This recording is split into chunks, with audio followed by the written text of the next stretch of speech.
What's up, everybody? It's been a while since I gave you guys an update on the wagon. It's low now, as you can see.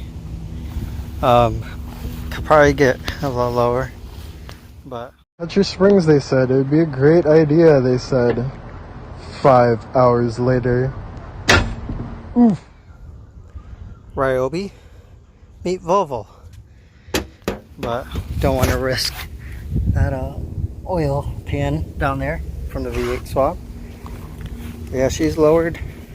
Put some ISO rain visors on the front. I got the back ones I got to put on. Also, what else did I do? Oh, did the V90 rear spoiler, and I literally just finished up V90 taillights. I readjusted my muff flap, so they're sitting pretty good. The car looks really good now. Just needs a proper wash and everything cleaned out. Have a bunch of tools and stuff just sitting in the trunk like my personal garage pretty much, but gonna take everything out and clean her up. Hope you guys like it, because I sure do.